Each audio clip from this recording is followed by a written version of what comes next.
And we are live on Oz Property Investment. We bring the big names and we have the big fun. Julie, it is going to be a huge session.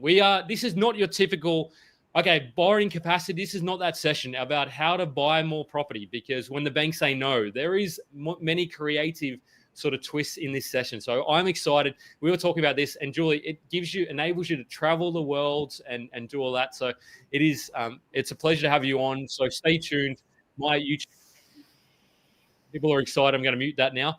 But no, it is the session we're going to talk about, well, what got you to the stage of what were the challenges needed to overcome, and then how did you overcome them, and what sort of lessons you learned along that way. So how are you going anyway, by the way?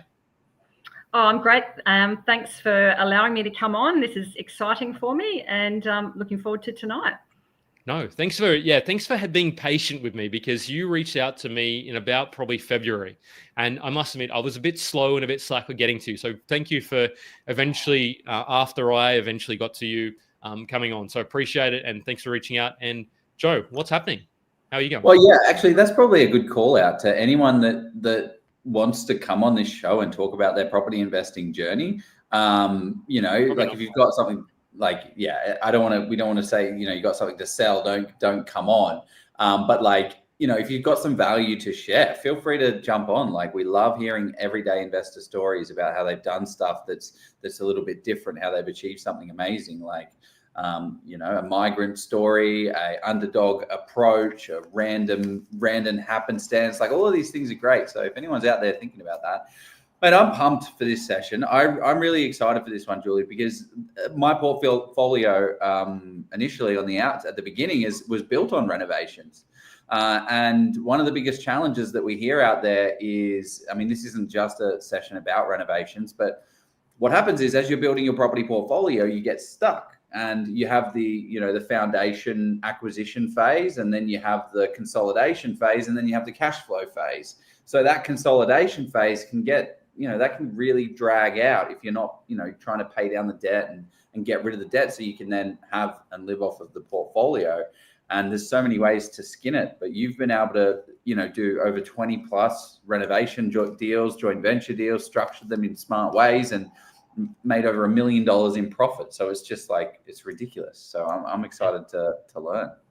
So for those, before I ask you the first question, and that is one of the reasons I wanted to get you on the show. You were super motivated and just excited, and you're not somebody who's starting it with a silver spoon in your mouth. You'll unpack weave some of the story throughout your podcast, but you're Perth based. So, and you started buying before Perth was popular for the most recent run. So Renovator, you turned $1 million renovation profit over the last decade. So those throughout multiple deals, you've taught people how to can confidently renovate for profit, because I think that's very hard to do. And I'm interested to hear, and you're still doing it as well. Your most recent deal was 2025.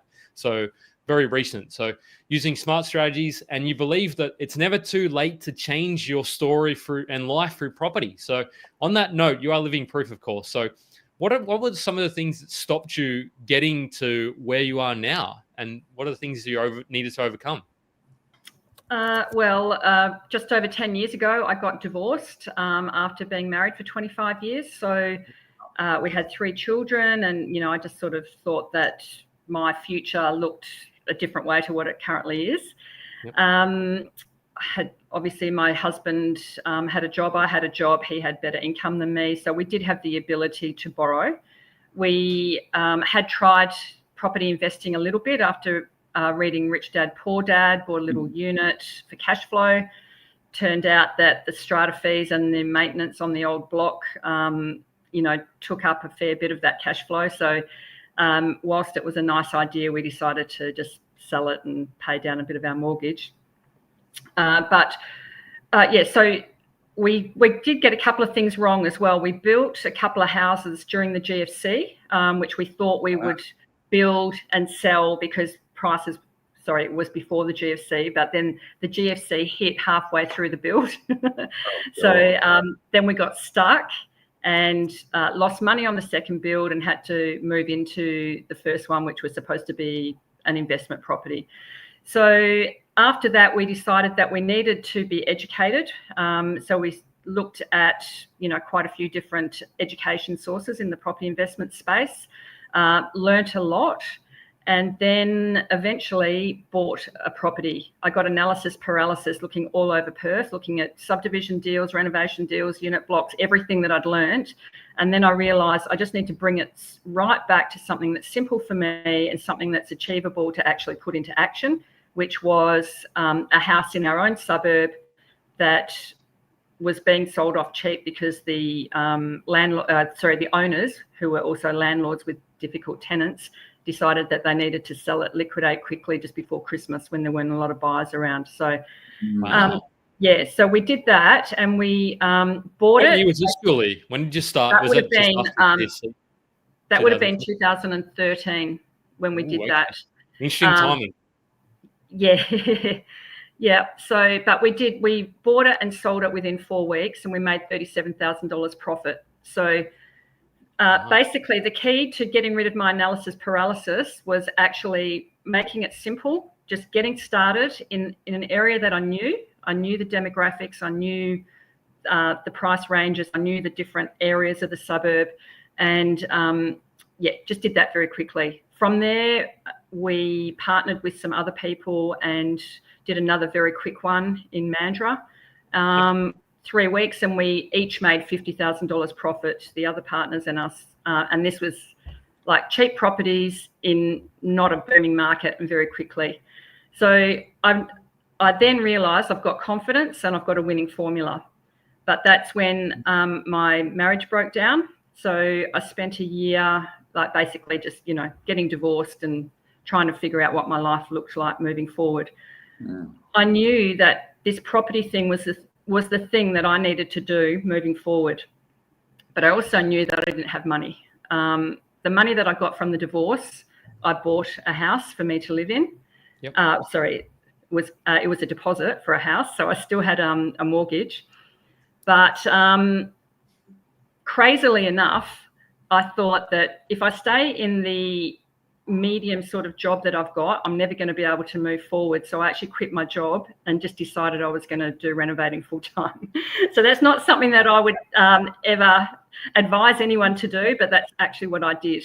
I didn't actually have a plan, except that I was focused and I knew that I wanted to renovate as my lifestyle business, I suppose. So was it sort of the divorce that sparked that? Was it the snap point, the crisis point that made you realize that, look, I don't necessarily, and whether is that the thing that sort of made you realize that you weren't going to get where you wanted to go by simply sort of doing that 9-to-5 job? Is that what made you do that? Been. Okay. Yeah. And how do you, I wouldn't suggest people kind of do that, but what is sort of before you, well, I mean, maybe, I don't know. I mean, I don't know how that came out. Sorry, but this is the truth. So no, exactly. I love it. But for me, because I'm just thinking, rather than having to get to where you quit your job, because that will force you to take action. Are there ways? Because that's other ways that people can say, okay, great. What are the sort of step-by-step sort of eating the elephant one bite at a time, rather than, or is it simply you have to take that outrageous action? I think everyone's different, and it's certainly not an outrageous action that you would ever advise anyone to do. Yeah, I think it's actually more common these days. Like people just being like, no, I'm sick of the job. I feel like at the time you just did a deal for $50,000, and I imagine your salary would have been $50,000 to $100,000 at that point 60. In time. Yeah, 60, right. And you're like, can I, over the next 12 months, do one more deal that is going to do that? So it's like, I guess I kind of think that I reckon I could do one deal. What if I could do 2 deals? And then what if I could do 3 deals? Okay. So you quit your job and you said, pack it, I'll do it. What did that year look like? Did you do your 60? Like, what did that? No, I just did a very small one. So, but I didn't have a plan of where I was getting the money from either. It's just, I just trusted that for some, I don't know what, for some reason, I didn't think, the bank's not going to lend to me. I'm screwed. I won't be able to do what I want. I knew that I'd be able to do what I wanted. I just didn't know how that was going to look. And then pretty much at the same time, I got invited to do a talk at a property investors meetup in Perth about the 2 deals that I had done, because it was a slow market. And people at that time were saying you can't make money out of renovating and flipping. Yep. So they invited me to come and do a talk, and particularly the second deal had a few sort of things in it that were of interest to people. So I went and did that talk, and then the next day this lady just rang me and she said, I loved your talk last night. I love property. I want to flip. I've got the money, but I don't have the time. So can we joint venture? I'll pay for the property and you find it and you do it. So that's how it started. As easy as that. Because I mean, to run a joint venture, it sounds like one of these super duper scary things, because it's like, oh my gosh, I got to do a joint. It's like you're doing a joint venture anyway. Every time you buy a property, you're doing a joint venture with the bank, and they're agreeing to give you the majority of the money, but it's kind of like a joint venture. They own the most of it. You get a little bit of, and then you get the upside. They just don't get any of the upside, but they definitely get they definitely get their piece. So yeah, how did you think about joint ventures at that time? I guess you were just there was no other option. You have to. Yeah. And so I just I knew that we would need a joint venture agreement. So we both just sort of got together and, just sort of came up with something. And she had quite a bit of experience with legal contracts and stuff. So she sort of typed something up, which I thought that actually ticks everything. Then I took it to a lawyer, my own lawyer, and just said, this is what we're doing. And so he did his own tweaks to it, and that was it. That's I love that you actually had that now. So I'm sure that sounds very nonchalant, but I mean, to me, you seemed a very organized and structured person. So I'm sure there was a few more conversations of what you're telling us. You're telling us the TV sort of the TV notes version, but no, because I remember when I've done a couple of joint ventures and some it's absolutely vital, the thing you point out there, to get it documented, get it cleared up and make sure because otherwise everything's rosy and honky-dory until it's not. And I just use that word honky-dory in a podcast. So here we go. I'm into my mid to late 30s. I'm allowed to use that now. But no, and then when it goes wrong, it can go wrong spectacularly. Yeah. And maybe, we might sort of, I don't know the answer to this question, so I'm interested in it. But yeah, we'll ask it sort of later on. I'm sure there's some mistakes. But I wanted to know, how did you sort of, what sort of questions did you consider in this? And then we might even start to unpack some of the deals that you did, because there's some absolute crackers in there. But what were those sort of key components that you factored into the joint venture agreement? It's just basically about being very clear on each person's responsibilities. So, and I just wanted to keep it all very simple. So as far as I was concerned, I'm the doing partner. I'll find the property, I'll do the feasibility, I'll do the demographic research, supply and demand research. I will organise the renovation or project manage it, and I will organise the sales agent, the staging people, start to finish. They don't even need to step foot on the property if they don't want to. So my responsibilities are very clear, and then their responsibility is to pay the deposit on time, make sure they sign the contract on time to start with, pay the deposit, make sure that they've got the money to settle, find their own settlement agent, and then they're responsible for paying every single trade that we get. Part of my responsibility is a project management spreadsheet, like a timeline of what's happening, update them each week as to what's happened in the renovation. And they just need to pay the trades time in a very timely fashion, because I'm the one that's got the relationship with the trades, and I want to keep that relationship. So that's their responsibility, is to pay and make sure that the property's insured and, got the services. So all the money stuff is theirs, all the doing stuff is mine. So what about, okay, so you're like, I want to install this type of bathroom. It's going to cost 30 grand. And then I'm like, you can get it for 10. Like, let's do that. How do you handle those? Joint venture with Joe, by the way. If you get a joint venture, Joe, make sure he's the doing partner, because otherwise, he's really good. He's fantastic. And I wouldn't want to, because he'd be like, no, we're going to go on Facebook. We're going to go on Facebook Marketplace and go and get it there. I'm like, mate, then we have to. Anyway, go on. Sorry. I've now changed my. So we just, on a side note, we're doing a renovation on we do the Oz property portfolio. We're building a portfolio to 150,000 in passive income, and we've bought 5 properties so far, and the first 3 of that, like the first, they all got renovation components to them except for the block of units. And the most recent one has, I got quotes to do like doorknob changes and blinds and just like stuff that I could do with $1,000 and $2,000. Look, if I went there and did it all, and it cost me $2,000 and it would take me 3 days. All of the quotes are coming in at $10,000-$15,000, and I don't have the time to do it. Like, so we had to pay the $10,000 to do it, which I think is where what you did was interesting, because you were paying in the trades as well. You were like, were you doing any of the work to save some of the bills? No, my husband was a tradie, so he did everything at our house, and I did nothing. I cooked. Did that give you kind of the background to know when because for me, sometimes I could to know what if somebody's trying to pull your leg, like they're charging you $15,000 for something that's like 2 or 3. Yeah. So you had some experience and background, which is great. Yes. And it's interesting. Yeah. And you sort of find in a joint venture, you said the lady initial joint venture did, she had the legal nous and the contract knowledge. Do you find that in your joint venture partnerships and relationships that's kind of what works really well, or you just, or have you ever been, I suppose, the money partner? I've done, yes, but with my children. That's all. Yeah. Interesting. So they were the doing partners, were they? No, I'm the doing partner as well. I'm like, oh wow, because I don't know if I don't know if I'd want necessarily my either my parents involved in a joint venture property deal, or I don't think. Yeah, I love them, but and my children, I don't think I'd want them to do the work either when that comes up. No, my children are the borrowing partners. Yeah, because they've got good jobs.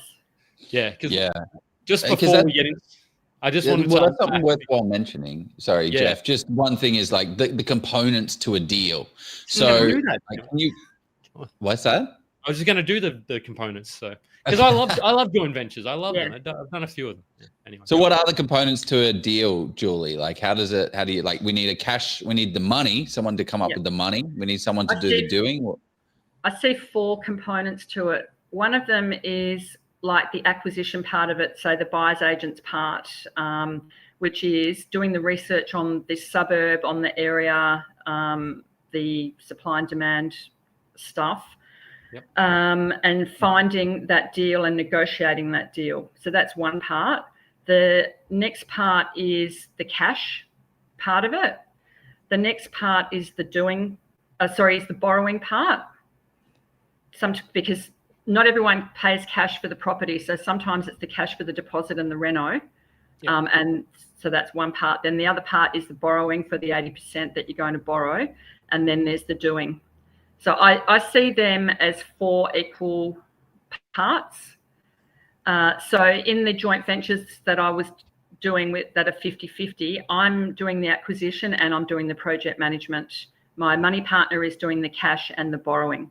It's either cash and borrowing or all cash. Yeah. On that financing piece, how do you I suppose think about getting that sort of? Do you partner up with a broker and just be upfront with them and say, look, we're going to sell this deal likely off the back of this, or do you use private funding to go down that? Which sort of avenues do you use?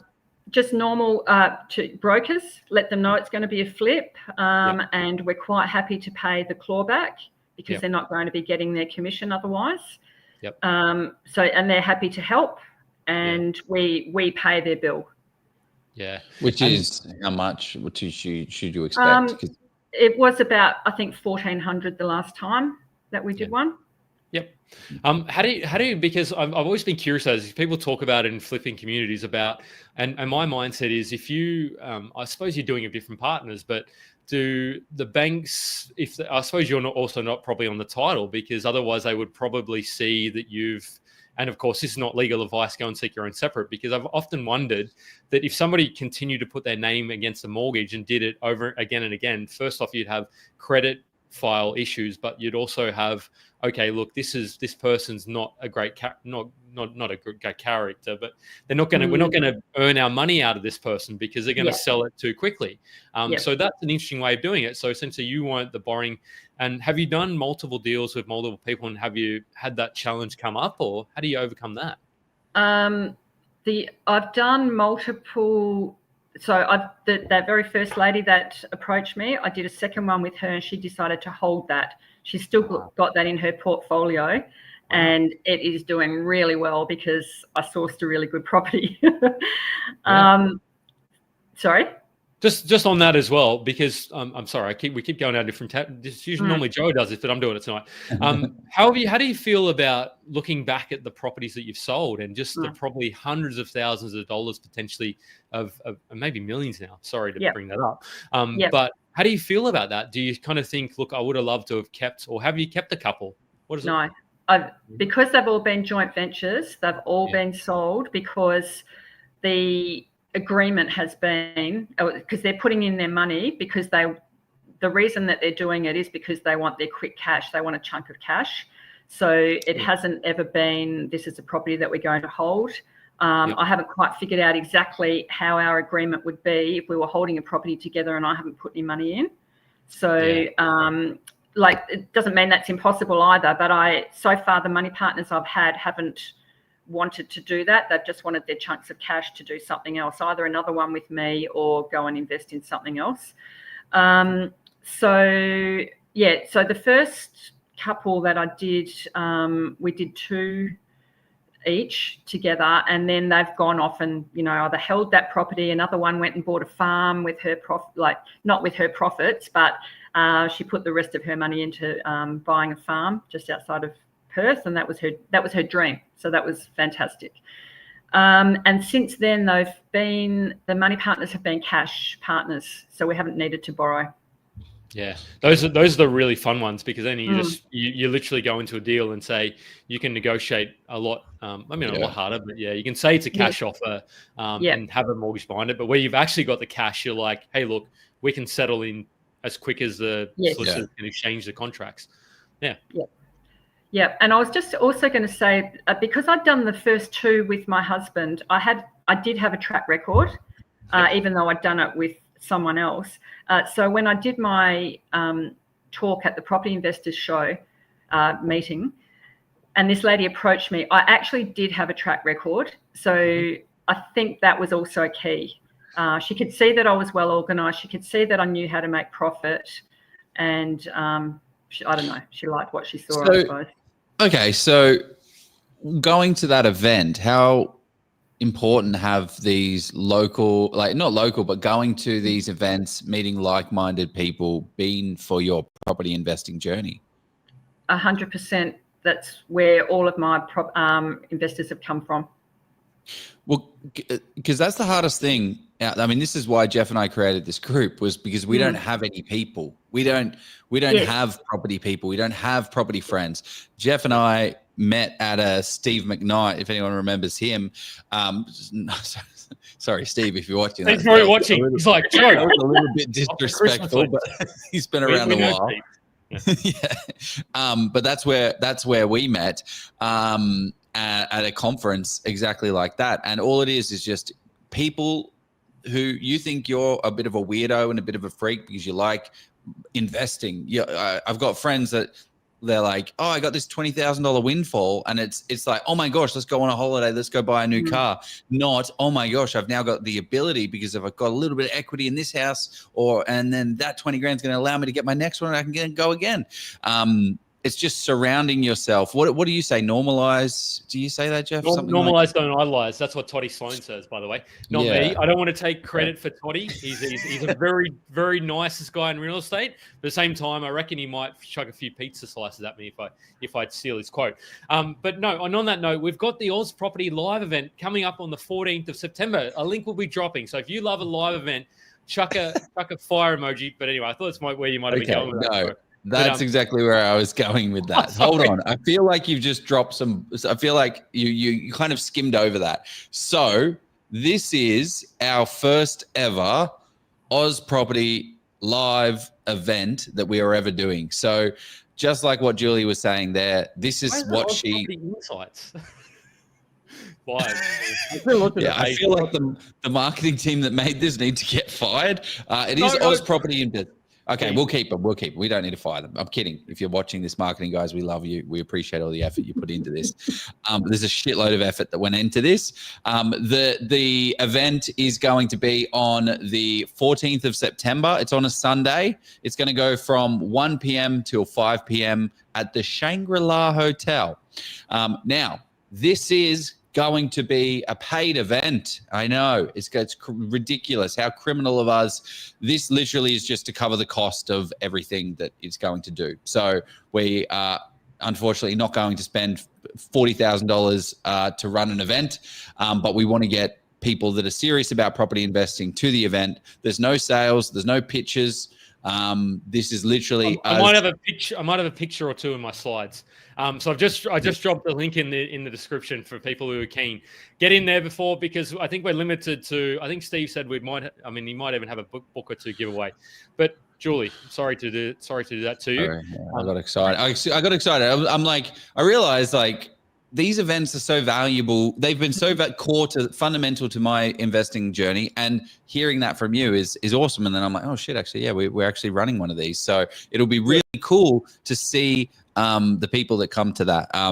But I guess, yeah, that's a good kind of question that just popped up there, Jeff Scott. What are the benefits from Lenise Vale? What are the benefits of long-term versus short-term investing? So how do you think about this from the renovation or value at like the flipping side of things? Well, short-term investments, basically when you're buying, you know what your sell price is going to be because you've done your research. And then when you sell it, you've got a chunk of cash that you can do something with. So I suppose it's more liquid in that way. And it just depends what you want to be doing with it. You might, like, for instance, there was this opportunity to buy into a farm, like and regenerative farm outside of Perth. And they were looking for 60 people to put in $50,000 each to be part of this, like beautiful regen farming thing.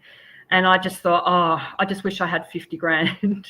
And then I thought, well, why don't I just go and get it? So I went and found a property, and this particular property was in the hot market, like 2 years ago. 2 or 3 years ago, and I rang my cash investor. I went to the property, and I almost drove past because there were 100 people there. There were people queuing up, and they had to wait for people to come outside before more people could go in, etc. Because it was crazy. And and then I talked to myself, and I said, "What are you doing giving up before you've even walked in? Like, one of these people has to buy it." So I walked in, and then I rang my investor, and I said, "Look, I actually just think this is great, but there's going to be competition." And she did a drive-by. She didn't even look inside because the offer needed to be put in very quickly. But she trusted me, so we ended up getting the property, and so we got $50,000 each out of that. So there was my 50 grand to go and buy into this farm. So how did that syndicate? Did you end up buying into the regenerative farm that was seeking about $3 million roughly of investment? How did that? Is that one that's wrapped up now, or how did that end up going? If you don't mind me. That's a long-term passion project, really. That's not something that I'm going to get a return on anytime soon. But I wanted that for the longer term, and I wanted good land like that, so that there's a good source of food. So then you own a portion of that. Yeah. So that's the benefit of a short-term investment, whereas a long-term investment, you are building wealth. Like you are, as long as you look for something that's got cash flow, so it's not you're not forking out money out of your own pocket. Then if you've got good cash flow and you've bought a good property that's going to increase in value, then your cash flow is going to be great. And, then you've got the option at any time to sell that and, do something with it. Yeah, it's interesting. The question I was going to ask you, yes, the flips, because this is a thing that always gets brought up when we talk about flips or renovations to sell, is the tax and the stamp duty component of it. So how do you think about that? Because everybody's like, you can't make money on flipping in Australia. In America, yes, it can work quite well, but how do you see that in Australia? Yeah. So tax. So you have to pay tax basically. I haven't figured out a way not to pay it. So I pay income tax because I just invoice as a consultant. Mm-hmm. So it's just income tax. That's what I started doing. Then I did set up a company and a trust, but unfortunately it wasn't set up correctly. Yes, it's not financial advice. This is just what I did. I was actually speaking to somebody about this yesterday, and we may, you may actually know this person, but anyway, we'll talk offline about it. So anyway, there are ways to minimize your tax for sure. I haven't done it correctly myself. I made a mistake with what I did, and so my personal tax situation isn't fantastic, so I really can't advise people on that, but there's definitely ways to do it. So one of the things I think we kind of skipped over was like how do you actually assess it? So like, have you got a simple feasibility, like cost of acquisition, cost of renovation, holding costs, yes, profit margin, yes, and then what's the? I've got a very simple, like very quick one to start with, which is 2 minutes. So I call it the walkaway calculation. So you start with your end sale price, and so you've got to do your research into your end sale price. You can't guess that. You've actually got to be very definite about what that is, because that's the key. If you overestimate that, then it's no good. You've got to do the research on that. So you start with the end sale price, and you take off your stamp duty, you take off all of the costs associated, your conveyancing costs, your renovation cost, your holding cost, as far as your mortgage payments go, your insurances, your council rates, etc. Then you take away the profit that you want to be making. So if you were just on your own trying to do this without a joint venture partner, if you're happy with 50 grand for a cheap property, then you would take 50 grand off your spreadsheet. And then at the end of it, you've got your walkaway number, which is the number that you're prepared to pay for that property. And if you don't pay, if you can't get it for that price, then you walk away. I like that. It's very simple and it's very clear. It's unemotional. It's not like, because the agent will be like, can you pay 5 or 10 grand more? It's like, well, no, if I do that, I literally am going to be losing money from this deal. Yes. So, or otherwise it's just like, okay, well, I factored in 50 grand for profit. Yes. 40. Okay. I am willing to pay 10 grand more. I'm willing to only get 40 because there's not really going to be a lot to do. I wouldn't go below 40 ever though, just in case things change in the market. Yeah. And the other thing, downside. The other thing that concerned me is what happens if, an unlikely event, you have a global pandemic, but if you have a trade shortage or a labor shortage where there's other things going on, and then all of a sudden your trades sort of go up by 15, 20, 30% or whatever it is, and you get delays, or it takes longer to sell, the interest blows out to the joint venture partner. So there's all those. What contingency do you put in your fees? So then I do a renovation breakdown, but after I've done my quick one, and I put a 10% in for on top of what I think the renovation is. And it's for the holding costs, I calculate how long it's going to take me to renovate. Yep. And then I add, I think, say like 8 weeks or even 10 weeks for the sale campaign and the settlement, etc. And then I also put a time contingency on that as well. So like I might factor in 5 or 6 months for a flip, but really it's probably only going to take me 4 months. Yeah. Well, because this is the thing that people blow out. They don't realize, like, if you've got $1 million worth of debt and 1% interest is $10,000.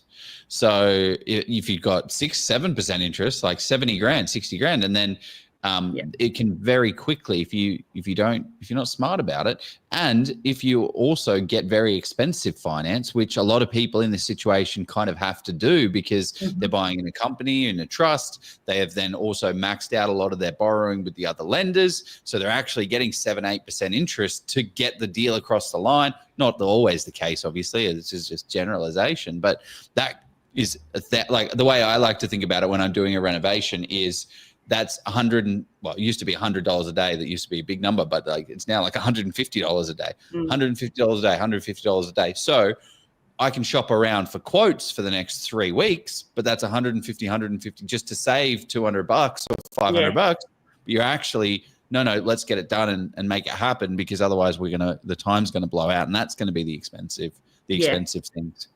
Yeah. Should we talk to some deals, Joe? I reckon I know that you and I got in trouble for talking too much about deals last night. We needed to focus on the why more. But actually, let's while we bring that slideshow up, how did you kind of establish your why? Were you over working 9 to 5 and you wanted that freedom? What was your why? I wanted freedom, and I wanted to be able to travel, and I just wanted to be able to go to the beach every morning. Yeah, I love it. Very simple. Very simple. How did you think about, like, was it a number you said, okay, I need to be bringing in, doing 2 flips a year? Like, how did you break that down? Because I think when you break it down, it gets more powerful. It does, but I sort of. It's hard to do. I'm not that smart with my decision making sometimes. No. You sound you sound a little bit more. So I'm probably the guy who's like, in 2038, I'm going to do 14 flips. Whereas Joe's like, okay, I'm just going to do this next flip and then keep doing the one after that. You might be a bit more like Joe, just focus on getting the next one. Whereas I'm like 21, 22, I'll be 142, whatever it is, roughly around that. Yeah. Anyway. Right, I do like that. I like that way of being though, Jeff, because I'm not. I just kind of just go with the flow, probably a little bit too much. Yeah, this is correct. Like, I mean, when it's written down here in paper, I began flipping houses in my 50s as a single mum with no money of my own to invest and no steady income after my divorce. Like, that's a powerful story. Because this is a lot of questions. Like, we get a lot of these questions of like, am I too late? Am I too late to the party for property investing? And you've actually just made it happen. Okay, so what are we talking through? Give us the goods, because what I want to get out of this as well is like a lot of practical things that investors can take away and go and run on their own projects. So I had done 2, as I said. So I did have a track record, so that helped me have credibility with an investor. So this was the very first one, and I suppose I was just a bit confident of like, it'll work out, it's fine. But obviously, having said that, I knew my numbers very well. I knew my demographics, I knew my suburb, and I knew my numbers. So I found this little asbestos cottage. I had only done brick houses before though, so I just didn't think asbestos would be a problem, to be honest, which it wasn't in the house, but then we had a fence that needed replacing. But anyway, for this one, it was just a matter of, I just wanted to keep things very simple, very basic, and very risk minimized. So I wanted to find something cheap for my investor to get started with me on. So this property, I think on the next page, I might have the numbers of this. So, and we just did a very basic cleanup of it. It was just, not a nice looking house. It was 70 odd years old and just needed paint. Wow, look at that. Yeah. And so because I've done my walkaway numbers, I knew that the renovation could only be $23,000. So it's probably a bit hard to see in that top photo, but there was an asbestos fence that was leaning over, and I just thought I'd get a fencing guy in just to, it was actually quite leaning into the neighbours. I thought I would get a fencing guy just to prop it up for me, but when he came, he said, no, that actually can't be propped up. The whole fence needs replacing. Yep. So that was at that time about a $3,000 item that I hadn't factored in. Looks and great. As it turned out, it was much better because it was higher and the neighbour's yard was not nice. So now you couldn't see into the neighbour's yard. So that was great. And then we just painted all of those other fences in the same dark grey colour, and the backyard looked beautiful. But what that meant was I needed to pull back the budget somewhere else. So I was planning to get definitely a new oven and range hood and, just zhuzh up the kitchen a bit. But we ended up just keeping the old the cooker that was in the kitchen and not spending much in the kitchen at all. We just cleaned it right up and painted splashback tiles and that kind of thing, because it was really important not to spend over that 23 grand, because there was a price ceiling. It was a cheap suburb. And even if I spent more, I wasn't going to get more in the end sale. What are some of the ways, and this may be through education, I suppose, so maybe it's but I'd love to hear how you actually understood that was the price ceiling for the market. Was it through conversation with agents? You became that area expert, I imagine. Yeah. But how did you do all that? of that? Looking at the data, looking at all of the sales that had happened. There was one that had I think it was 301,000, but that was the highest one. And I just thought, really, we can't count on getting that. It sounds like to me that 300 is the price ceiling, so we just need to make sure that we can make money under 300,000.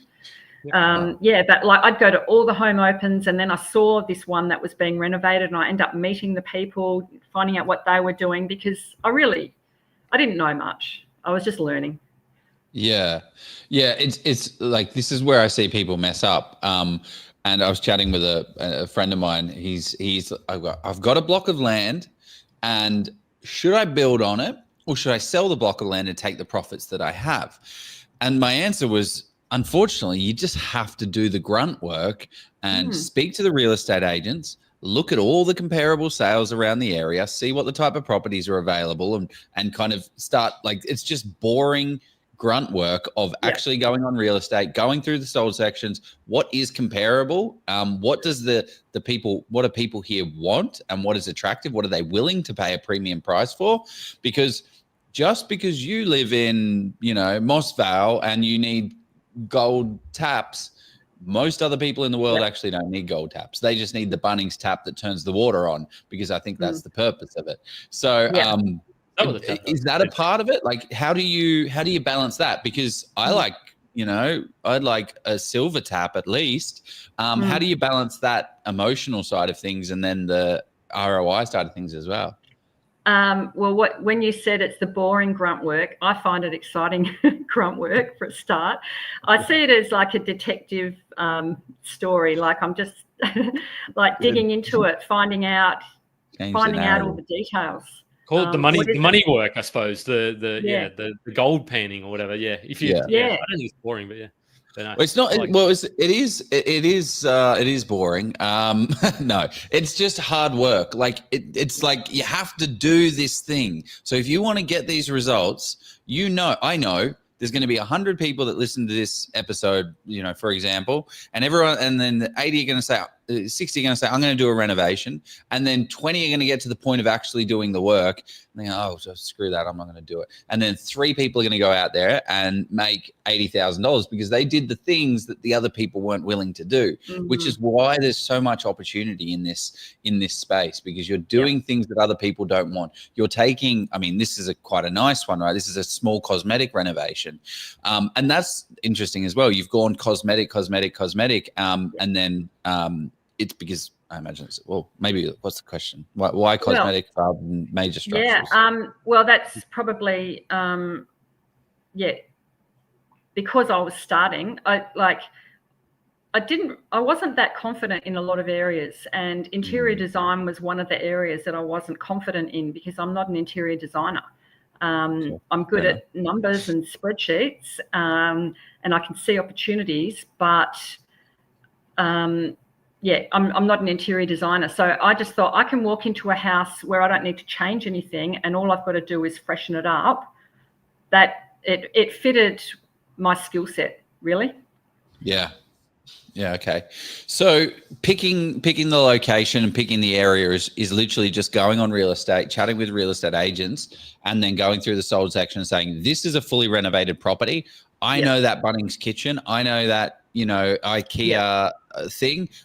10 grand, 10 grand, 12 grand. Okay. That's going to give me my 30 grand, spend.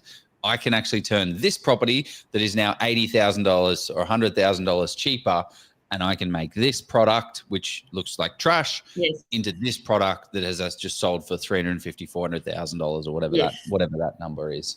And that starts to give you confidence, right? Yes, you get that. It does. You get that. Oh, actually, I could do this. Like, this literally $50,000 just sat here because someone's and also a lot. I hear questions all the time about people saying like, "Well, why won't the vendors just do it?" It's like, I mean, look at your life. There's lots of reasons. There's so many things that happen. Like, why didn't I fly to Victoria and put the door? Like, I'm getting charged. I think it's $190, Jeff. I think that's how much we're getting charged to put doorknob stoppers on. And like, just ridiculous. There's 10 doorknob stopper things. The effort required, I mean, it's probably how much do you value your time? It's just ridiculous. But I just don't want to do that. But that's the attitude that a lot of other people have, and they're not going to make the same profit on and there's lots of reasons why the vendors wouldn't do that as well, like depending on their life circumstances as well. But I was also going to say. So like it's, when you do start buy problems and sell solutions, that's absolutely one. Absolutely. But somebody sometimes somebody asked about is that before or after tax? I imagine it's before tax at 29. Which I said to that, I would imagine for tax, like most things, a job, selling a buy and hold. And I said, if you're earning, let's just say you're earning 60 or 70,000, or this became your full-time thing. Tax. Yeah, exactly. But you're sort of, if you're earning 100, 200,000 a year, maybe earning an extra 30,000, which you're going to pay sort of that 30 to roughly between 30 and 40% marginal tax rate. Above that, maybe a little bit. You'd sort of say, well, maybe that's not necessarily worth my time, but it's kind of, where is the best use of your time? Is it going and earning more money for your job to buy and hold? But for yourself, exactly, given you quit your job, you potentially can keep most of that. I just needed this for income, really. I just wanted chunks of cash so that I've got income for my lifestyle, which includes traveling. So this 23 grand in 3 weeks plus selling. So you would have flipped this thing in like, a couple of months, like 2 months. You would have had signed the contract, exchanged, done the 3-week renovation, got it under contract again, and then sold it all over again. Was there anything that you helped spur the negotiation on with the real estate agent? Like, did you kind of hint and say, hey, Mr. Agent, I'm doing a renovation. I'm going to sell this property in X amount of time. Is that a little... yes. Yeah, I definitely do that. Yeah, and I found the agent that she was good in the area for a start. She also lived in the street. So she was very passionate about that particular suburb, even though Perth people thought that was Perth's cheapest suburb. Sorry. Was this Rockingham Way? Was it? Kwinana. It was Medina. You could have picked up some absolute crazy deals for 200 to 250 in 2020 that are now selling for 600 plus, and people like 600 in Kwinana or Medina or even Leader or all those sort of pockets. I've got a couple more examples in. We should get to some of these shows because we'll have to. Jeremy Nazelli, our favorite, one of our favorite accountants here, has said no one ever went broke making profit. And that's it. So it's small, but it's a start, and it's just proving that it can be done as well when everyone's saying it can't be. The model. So yes, it's small profit. It's not life changing, but it's a start. Yeah. Well, and I think that you start to move on a little bit more as well. But it's just the time frame, like 23, and also this was back in 2015. So we're talking 10 years ago for your first deal. Like the numbers are now very, very different. Oh, true. Wow, but it needed to be quick because Perth was going backwards as well, so it had to be quick. Yeah, I see these ugly things all the time, these stupid little pillars. I don't see them with graffiti on them as much, but I didn't realize you could turn them into something so nice. I know, and like the plan was to get rid of them, and I got the structural engineering and I got the quote and all the rest, but it didn't fit our budget. So then I thought, well, we're just going to have to paint them, gyprock them and paint them white. And it actually was fine. It didn't detract from the house. It didn't make us sell the house any cheaper because of them. No, it makes it look fantastic. Yeah. That house was completely trashed. It was actually bought at a mortgagee auction for $252,000. Yeah, it had no windows. The wiring, the bathroom, the kitchen is. Yeah, that's just graffiti and boarded up windows, and the only thing that we kept in that house was those tiles. They look pretty nice. Which part of Perth was this in? That was in Secret Harbour. 4-bedroom, 2-bathroom, family home, beachside in Secret Harbour. But it was so trash that we bought it for $250,000. I actually see deals like this occasionally, and I just think, wow, if I give me a couple of years' time, I reckon in a different stage of life, like yes, you might not be paying $250 for them, but $600 to $650 at that stage in areas where probably deals would be $900.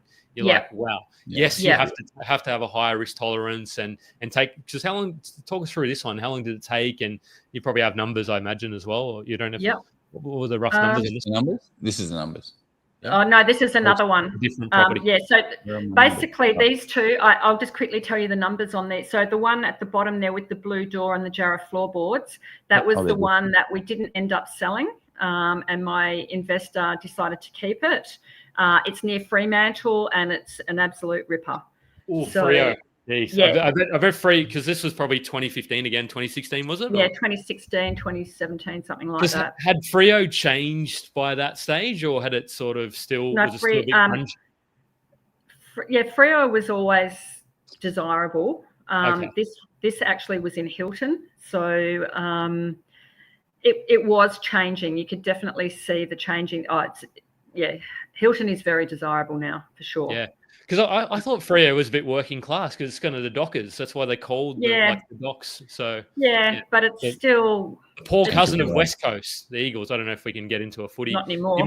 You might not be a footy. Oh yeah, I'm definitely a footy person. So did you go for the winning team in? Anyway, sorry, we won't go on.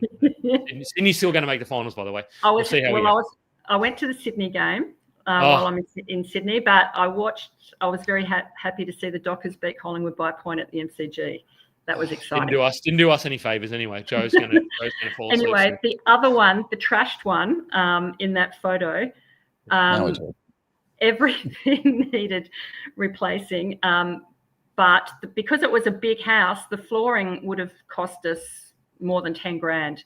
So that just got cleaned up and and it was a cream colour. So I thought that goes with the beach vibe that we want in this area. So, but the point of this slide though is these were both more expensive houses, but the profit really wasn't a great deal more.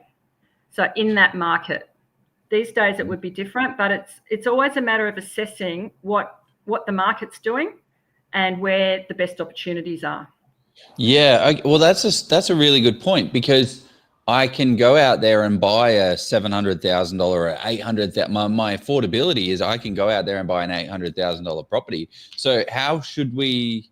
Is there like a rule of thumb? Like how should we think about this price and value in return? A rule of thumb, I suppose. It's a tough question. I guess. Yeah, it really is about the research, and you can, I look at a lot of suburbs over Perth because I just like to stick to Perth because I know the area and I need to know the analysis. So, and you start to notice properties in, say, cheaper areas are staying on the market a bit longer. And then, you hear about people, I've got friends looking in Duncraig, say, and they're saying, like there's 50 people at the home opens. Well, that's more of a, 1 to 2 million price range. So then you start to think, okay, well that's where the buyers are now. So it's a matter of always like keeping your finger on the pulse of what's going on.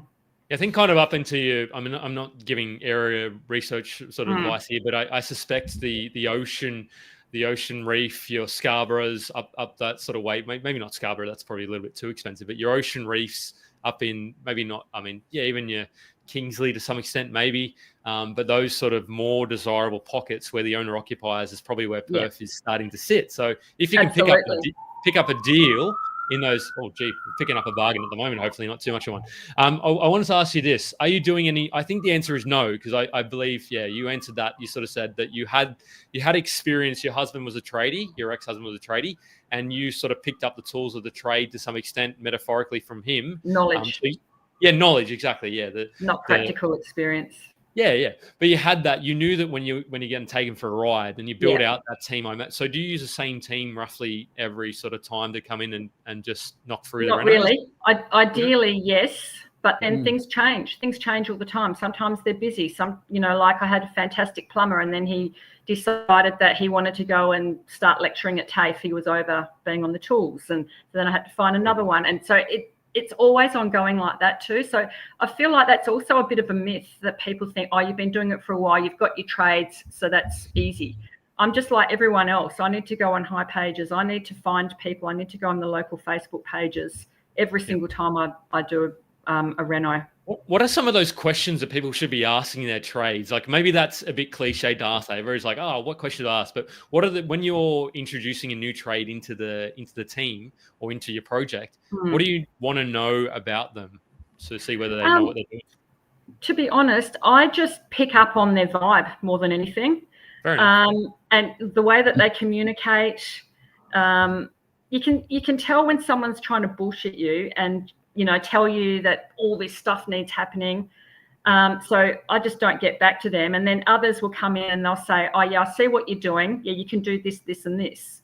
Like just straight away in the conversation, I can pick up. And I think, if you're not afraid to just do that and trust yourself, I think you're usually okay with that. Any red flags that we should look out for when it comes to hiring tradies? So one of those is, bullshitting. I guess that kind of comes with experience that you would have of knowing if they are bullshitting. But what are some red flags that you spot from a mile away that have helped you? Sometimes they come in and it feels like they're a bit arrogant, like they're trying to tell me what to do. Yeah. Like in the whole place, not just in their part of it. And I just think, well, I'm not asking your opinion about the rest of it. And sometimes they just want to like, oh yeah, okay, I can do that and I can do that and I can do that. But that's not actually part of their expertise. And I just kind of think I'd rather just find people that come across more as experts instead of know-it-alls in a way, I suppose. Well, actually, this is a good question because, like, do you get one team that can do it all, or do you have to go out there and source the different jobs? Because one team, I mean, this is going back to the renovation that I'm currently doing with Jeff, where I don't have time, so I have to do the one team. I don't want to call 8 different trades. I don't want to call a plumber to install the vanity. I don't want to like I don't want 8 people, so I have to. I understand the cost of doing business by doing it, but where do you draw the line? No, that is a great idea, definitely. So I suppose it's the person in charge that you just need to know that you're very comfortable with, that they know what they're doing and they're not going to try and find extra work that doesn't need doing. Do you typically find getting one person to do it is more expensive than getting 8 people to do it or 6 people to do it?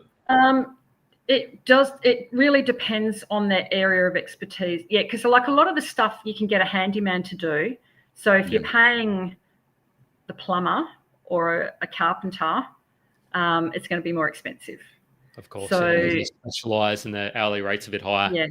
But also sometimes, like I might have a good electrician and I'll say, oh, do you have a plumber that you work with?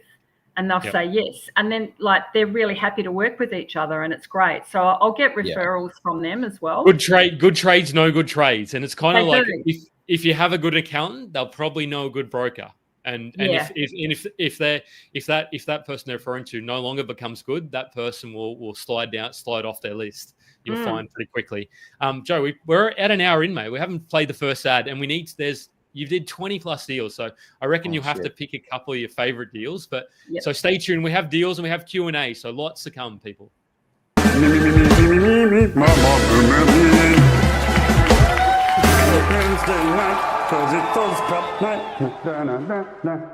Oh, Jeff, I wish there was 3 investing books that covered everything property. Oh, Joe, there is. Steve has 3 books now. That I do, guys. I've got 3 books now. You probably don't even have to follow this group anymore. Just kidding. You want to keep seeing and hearing from me, of course, so stay involved.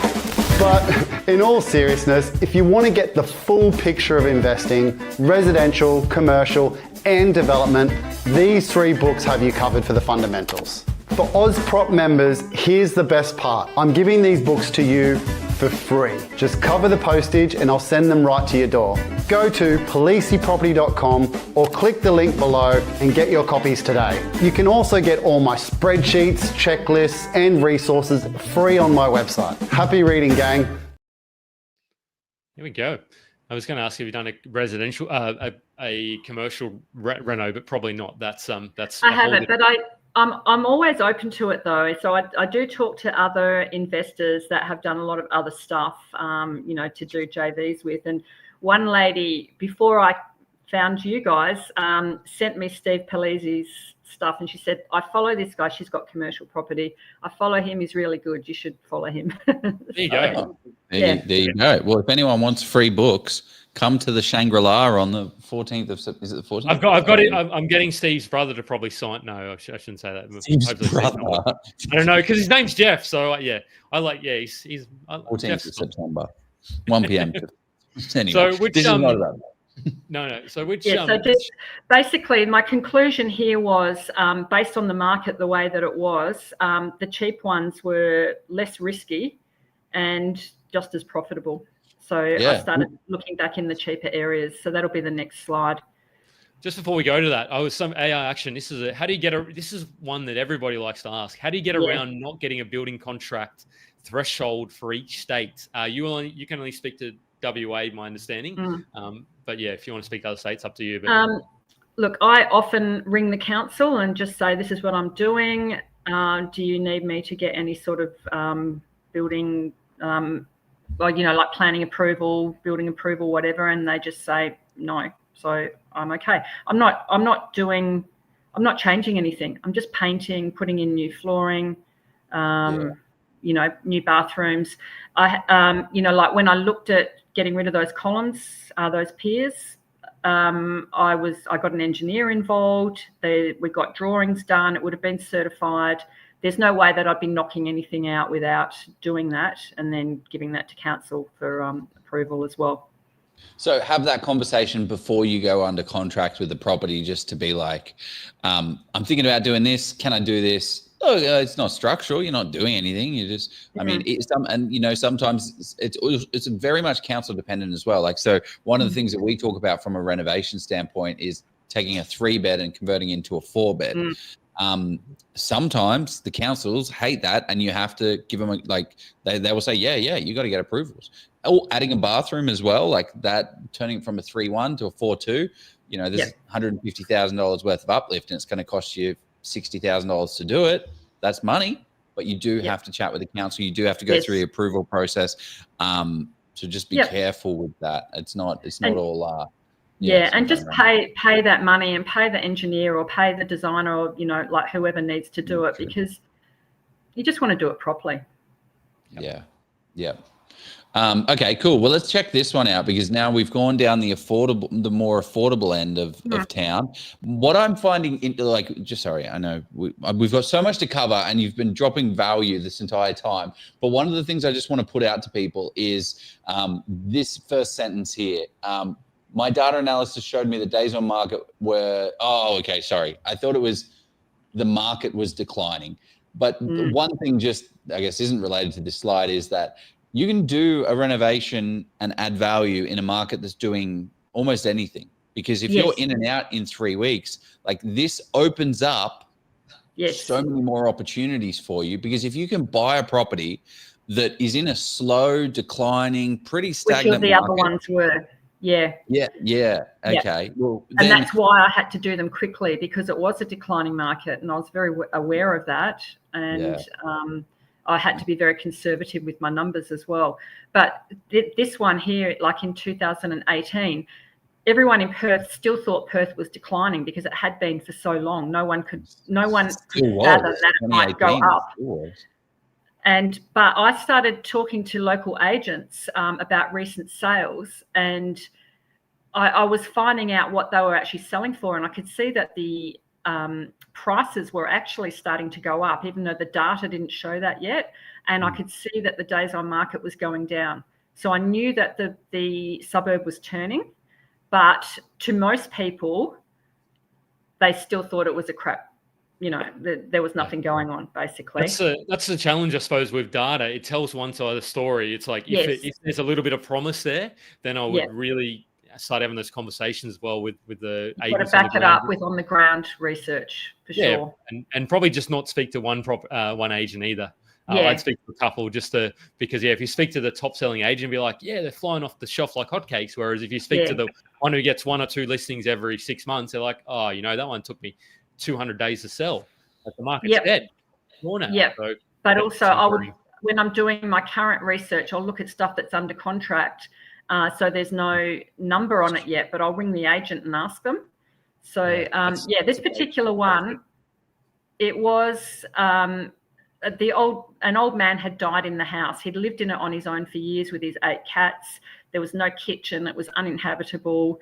So it was difficult to get finance on this one. Perception was that the market was still declining because people weren't digging deep into that research, and it was a 2-bedroom house. But the reason it was 2-bedroom was because the wall had been taken out from the 3rd bedroom to open up the lounge room. So it was originally a 3-bedroom home, and it had been under offer for $165,000, but the finance had fallen over due to it being uninhabitable. So I'm not sure what else it says underneath that. I can't see the bottom of the slide. And then so it had been under offer for $165,000. The beneficiaries lived in Europe and the executor lived in Singapore. So there was a lot of issues that I could solve quite easily in this house. So our offer was $130,000 cash with no conditions and quick sale, because we knew who the sellers were, what their pain points were, and obviously cash was the thing that was going to speak loudest to them. I like the next slide really shows with volumes what you actually did, and it was a bigger reno, 50,000 probably was. This one? No. It's just this one. So this is the top one. You can just see that there's sort of a hole in the wall there, a few holes in the wall. So that was the lounge room on one side, and then the wall on the other side was also gone, and that was the kitchen on sort of like on the back side that you can't see. So all we had to do was just fill in those walls, like put the walls back. And then it was the 3rd bedroom again. Oh, this is the same space? Yes. Yeah, fantastic. And look at that floor. You look at this floor and you're like, utter trash. Get rid of it. Put over floating floorboards. Disgusting. And and it stunk. Yeah, and it stunk.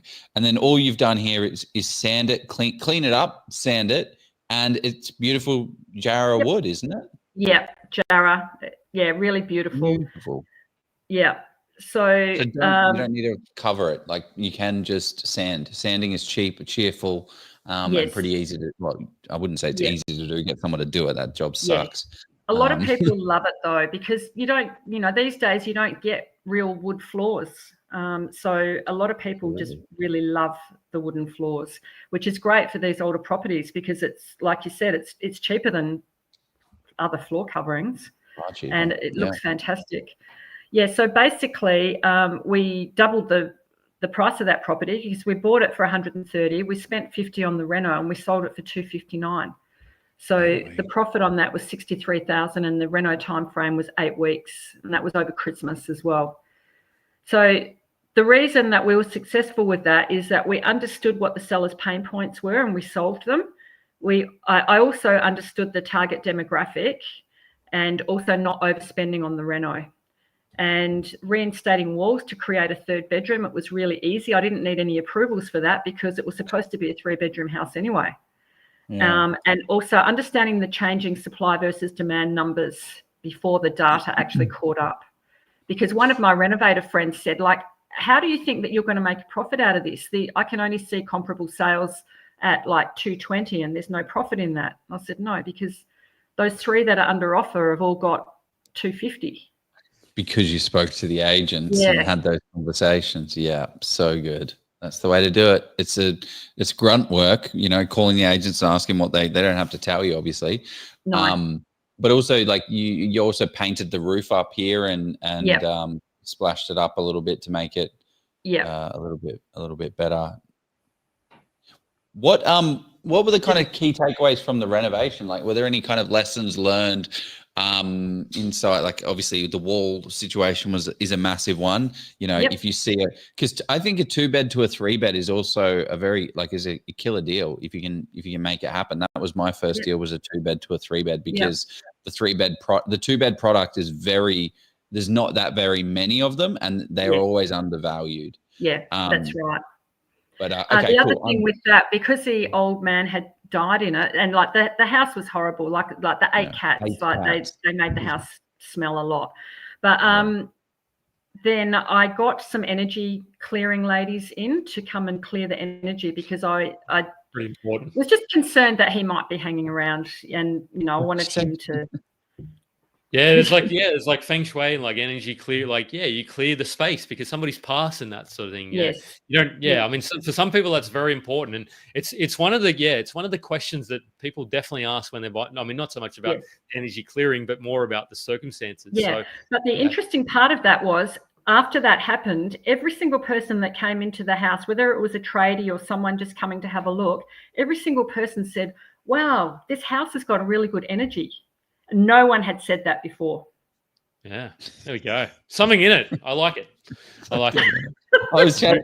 We have Kelly, a lady in our business, and she does I'm pretty sure it's every single property she gets this energy healing. Yes. It's like $400. Yes. Like, mate, I know the lady she uses. Yeah. It's like your favorite pair of socks or whatever. When you go out and play footy or sport or whatever, if you make sure those pair of socks are ready to go.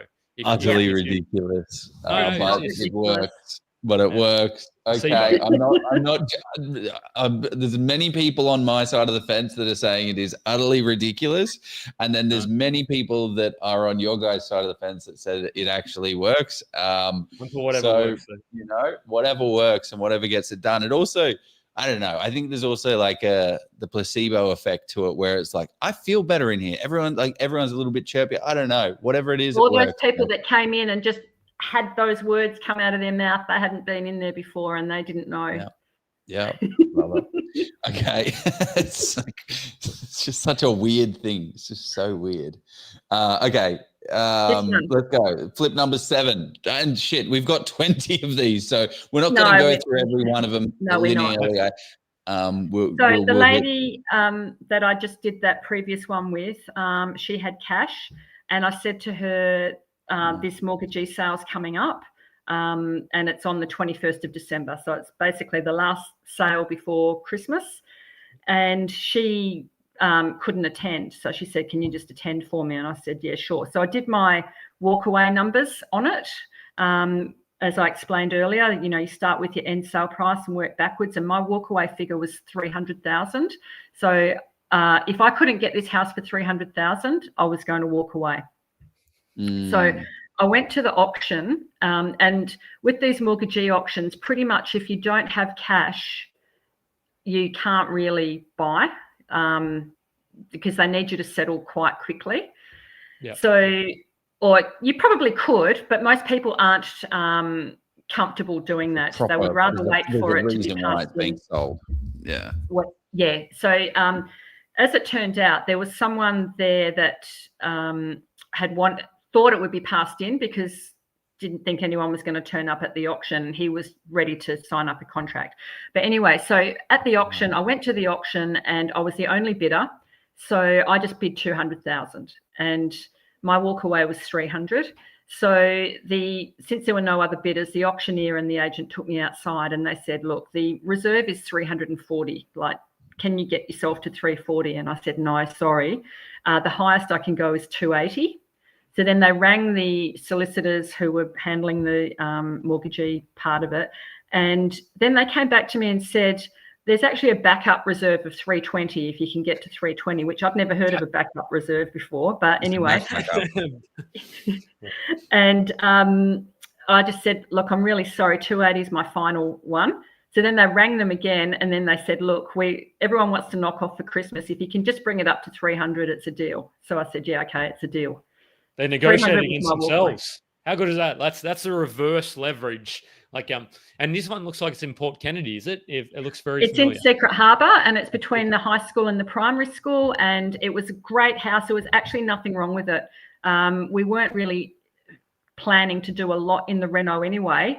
It was really all in the buying. We just thought we'd clean. It still needed some cleaning up and tidying up. But yeah, so the next one was, so I went home and I rang my investor and I said, congratulations, you just bought this house for 300, because there was a guy there that was going to pay 350. And she said, well, you might think I'm crazy, but why don't we just sell it straight to him for 350 if he wanted to pay for it, 350 for it, like in this condition, and which is fine. And I went, okay, I'll ring the agent and see whether he's actually knocked off or whether he's ready to do another deal. So anyway, he bit of backwards and forwards for the next couple of days, and we ended up agreeing on 346. So we sold it directly to this other guy for 346,000.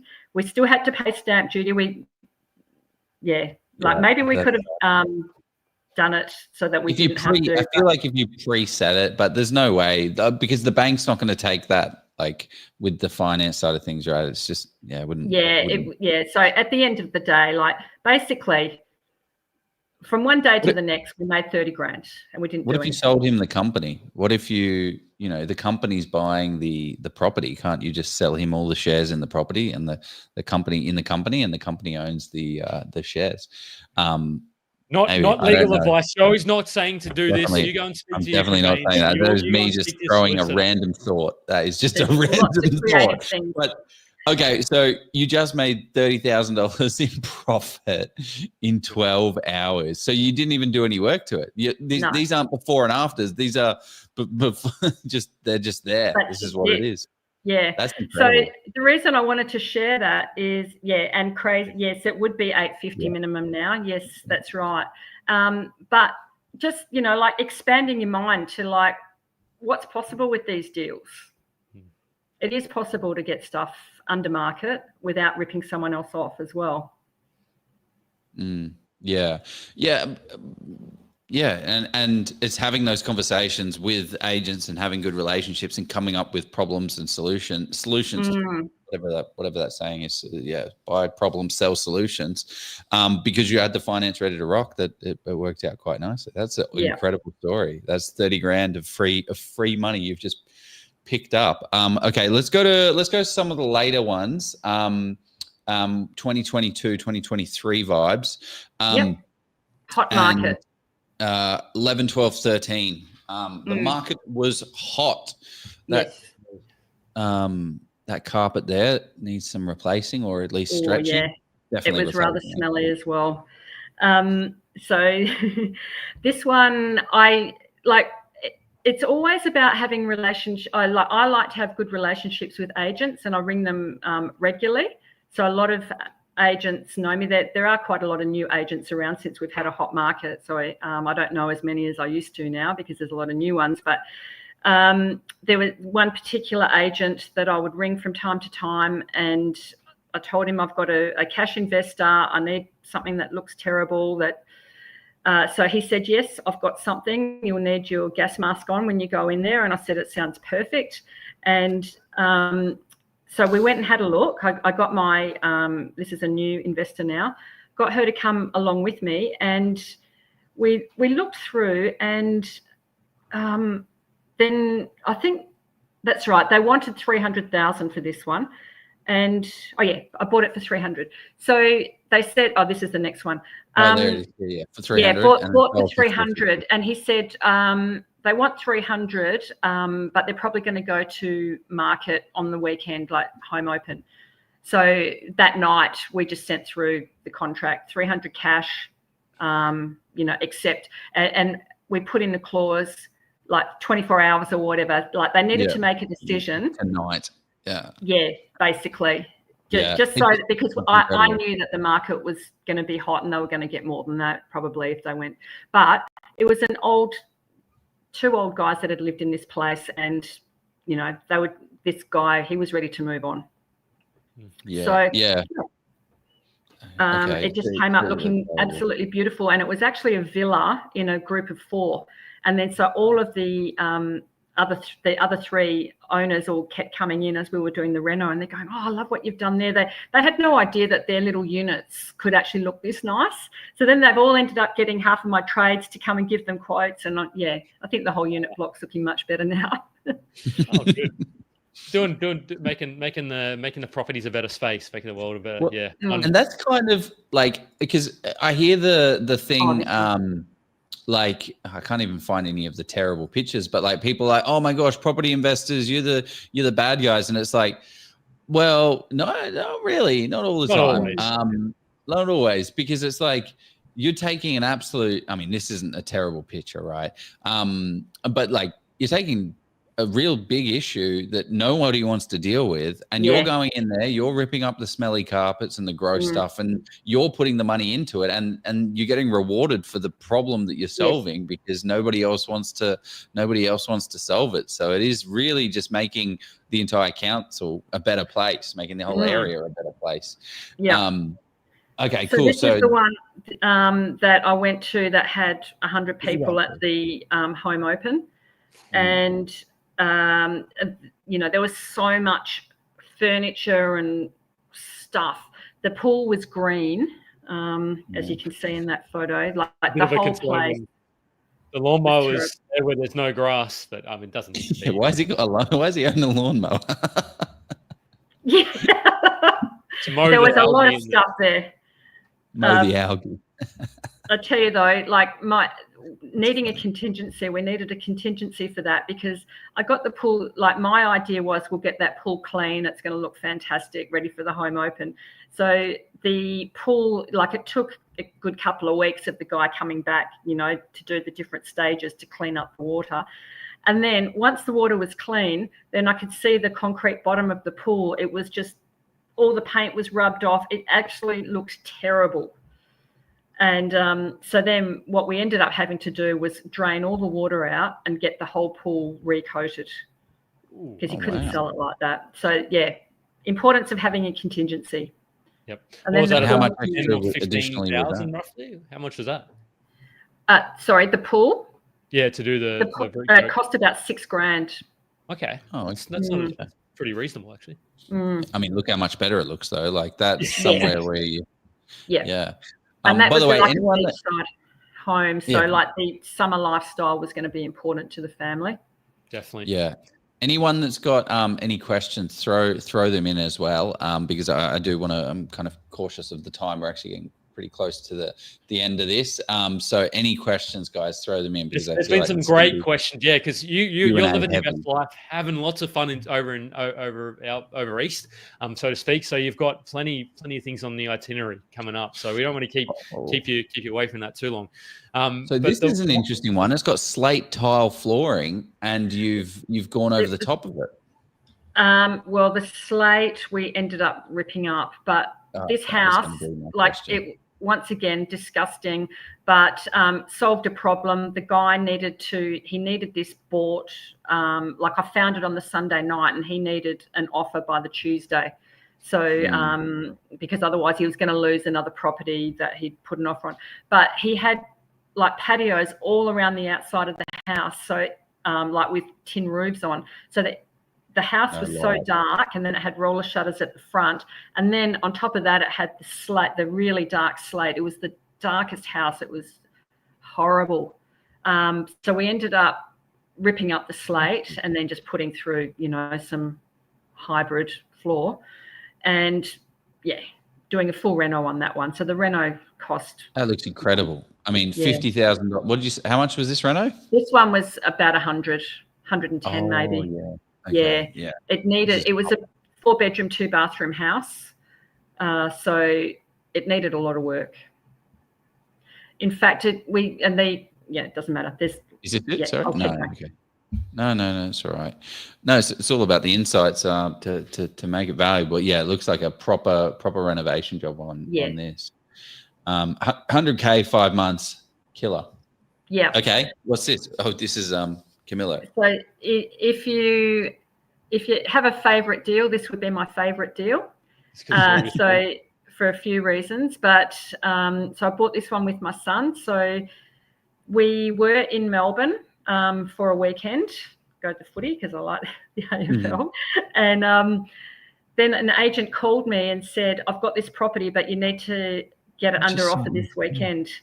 And I didn't know Camillo that well. Like, I know Perth well enough, but I hadn't bought anything in Camillo. So he just did a video walkthrough, and this is the only property I've ever bought sight unseen. But I was confident enough in my area research and I suppose my estimates to do that. What else was I going to say? So yeah, it was run down dirty. Like the guy that was selling it, he needed it sold very quickly, and he did not want any photos or anyone walking through. Basically, he just wanted it sold. So that's what's the value? What was the value of this thing to be able to go sight unseen and have that actual, proper run through? Well, we bought it for $265,000. Yeah. Would it sold for about probably 320, 330 roughly in 2023 in Camillo, maybe even a touch more depending on, look, the conditions pretty ordinary. The market was just heating up, right? It was hot, Joe. It wasn't heating up. It was bloody hot in 2023. Yeah. So he just did not want anyone through there, and he didn't want any marketing done. So, but we had to borrow for that. So my son was the borrowing partner, and I paid for the deposit, the reno, and I obviously did the reno as well. So the reno cost $50,000, and we sold it for $517,000. Incredible. Yeah. So the profit was $160,000 worth of profit. That is ridiculous. And this is everyone's like when we started this at the outset, oh my gosh, 23 grand.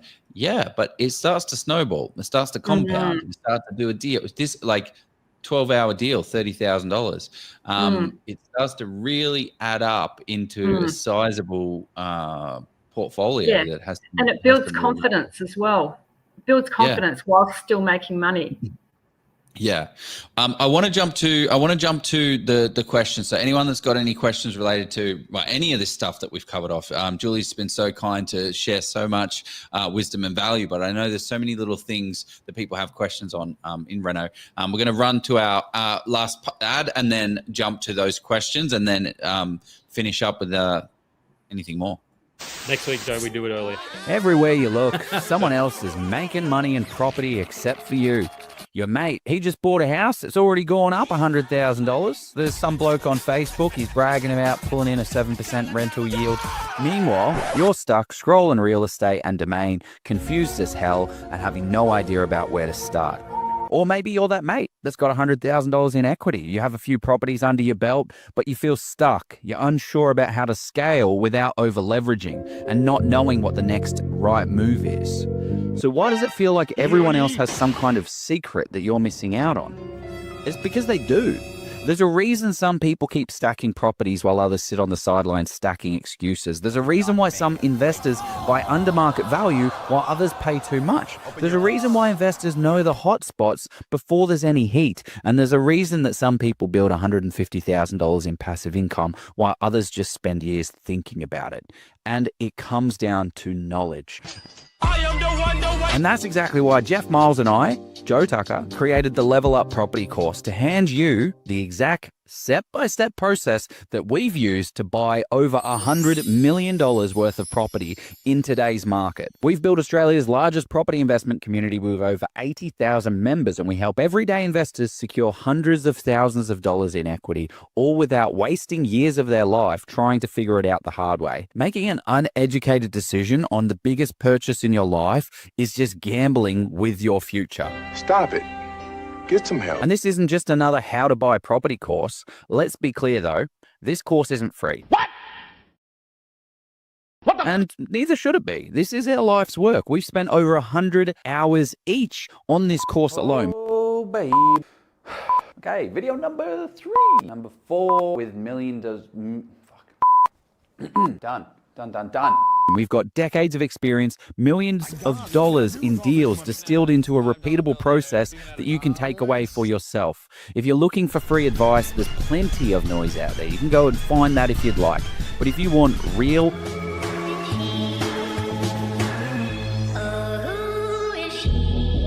actionable, step-by-step guided process that works in today's market, then this investment is going to change everything for you. By the time that you finish this course, you will have full confidence. You'll have every tool that you need to build an amazing portfolio if you act on it, right? Which is why we have mentoring built in. So we kick you up the butt to make sure that you're kicking your goals. So the real question is, how much longer are you going to watch everyone else making money in property before you jump in and start playing the property game properly? Because the sooner you start, the sooner you start winning. We are back. That was a fun little ad. People love the ads, but no. What I was going to say, Julie, it's been great having you talk through the journey. So there's been some good questions. I think there was 1 or 2 more slides, but before we get to the questions, and I think you bring up a slide, I want to say the Spotify. So people, if you've gotten value from this, how to buy money when the banks say no, or when you can't borrow, I suppose, because that's probably the reason why you did this. Drop us a 5-star on Spotify, everybody. But yeah, tell us. I had a question around that. Was that the reason? Did you ever sort of chat to a broker or consider with some of the cash you're making to say, yes, you had to keep living, I suppose. So maybe that was where the money was going. But how did you say, look, I'd love to actually buy one of these 2 to 250K deals in Perth or Armidale that's renting it or anywhere around Perth, around that sort of, and the yield would have been pretty decent. And as it would have gone up, did that thought cross your mind? No. Well, I suppose I got sort of stuck in my just cycle of, this is funding my life. I wasn't putting any aside for a deposit for something, and I wasn't thinking that a bank would, I still thought a bank wouldn't lend to me until last year. And then, when I saw your guys, build 150,000 passive income over 10 years, I thought, well, I know I'm in my 60s now, but by the time I'm 75, if I can do that, why not? So I have actually just started to do that. I've just bought one with my daughter. We've gone halves in it. And that'll be my plan moving forward. There's a slide on it, Joe. Do you want to talk to that one briefly, and then we'll go to questions and wrap her up. Get her out, get us all out of here. Be clear. Time to hold. Here we go. Finally, time to hold. That's a good price. Well bought. Yes. Yeah. So I do like making sure I buy myself a bargain, but it was because it had issues. Once again, it was on a lien. The tenant had been in there for 25 years, still had a lease for $280 a week, so we had to take that on. But I also knew that this house would clean up really nicely, and it would be valued at a lot more after it was, more livable, I suppose. So in the 9 months since we purchased it, it's gone from 385 to 575.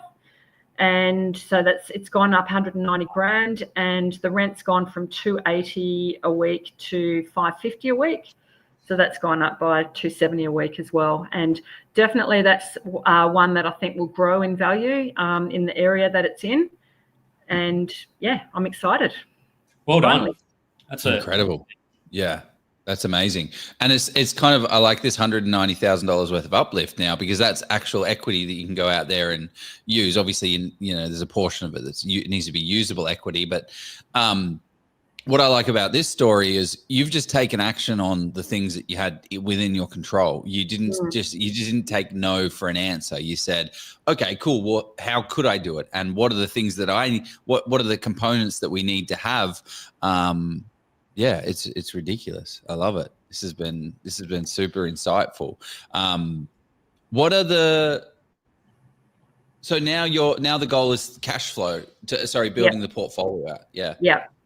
Because now you got the borrowing. Yeah. Well, that's it. And it's just always like, I just feel like everyone's got a different pace and a different flow to their journey, and there is no right way to do it, but there are plenty of ways to do it. So, if you think that you can't do something, well, you can.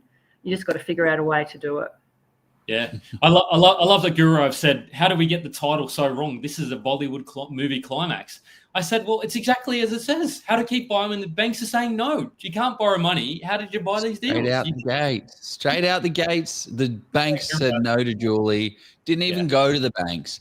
Got creative. Did the joint ventures. And now the banks are saying yes, because you've got your daughter, I imagine, and that kind of flows out nicely and works from there.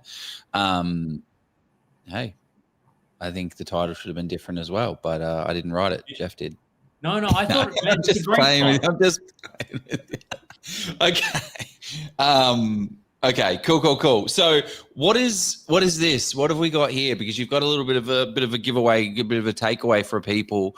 Because I think that this is probably the area where people find the hardest thing from a mental standpoint, is trying to achieve something. But how do people get more of you in their lives, and what is this thing that you're giving away here?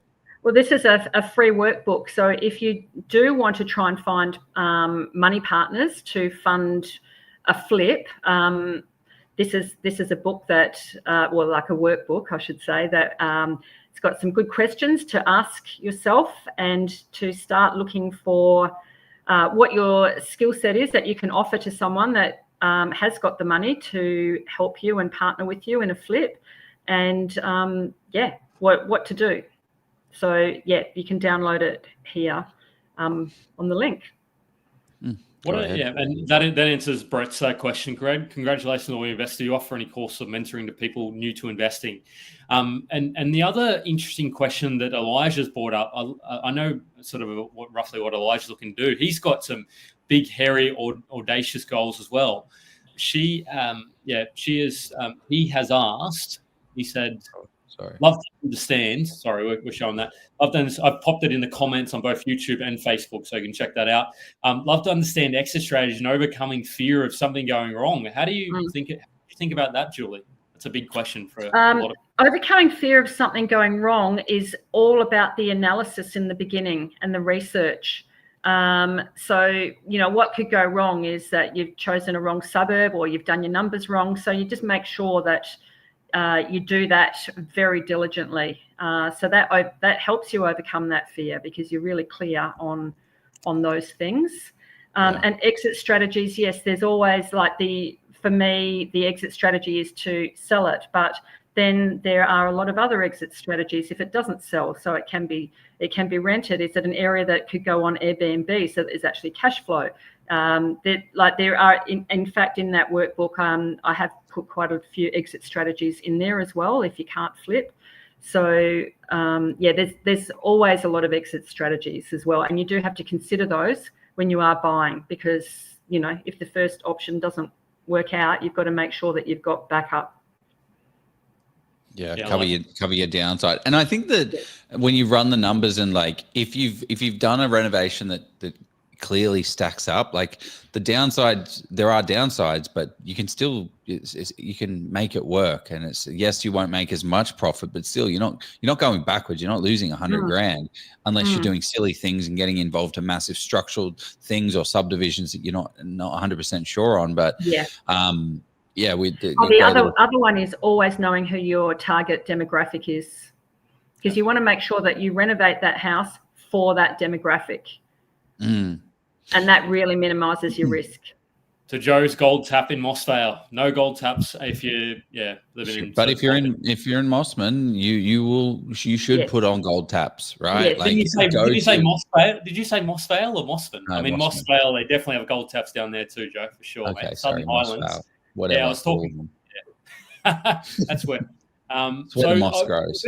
finish off on this question, because I think unless anyone has some burning questions, how does one transition from boring buy and hold? I don't think buy and hold is boring, by the way. No. I think making 50, excited. 10, 20% can be exciting. Look, you did well with your buy and hold.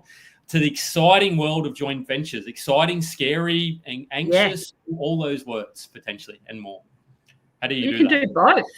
And the way I see the joint ventures and the flipping is, get yourself a couple of buy and holds, and then if you haven't got the money to borrow for the next one, go and do a couple of joint venture flips so that you've got some more cash, and then you've got that more available to next time you go to the bank to get your next buy and hold. Yeah, it's sort of almost like you're creating you're stacking strategies essentially, or sort of utilizing all of your tools in your toolkit, rather than saying, okay, buy and hold is the only way for me, or buy and renovate. Maybe it's buy, renovate, and sell, or buy, renovate. The thing that I sort of, because somebody who's never done one of these projects and somebody who's been in this position before, I didn't have a PTR, proven track record. I actually said, okay, I'm going to go and actually invest in one of these projects myself and learn and really do the due diligence when you're doing that. And then, okay, great. And really, but partner up with somebody who's willing to give you a little bit extra time and energy. Some people, and be upfront about that. Say, look, I want to understand the nuts and bolts of this. And if you don't do that and you expect that, you might be sort of in trouble. But if not in trouble, you might be disappointed. But so understand what you're going out for. Yeah.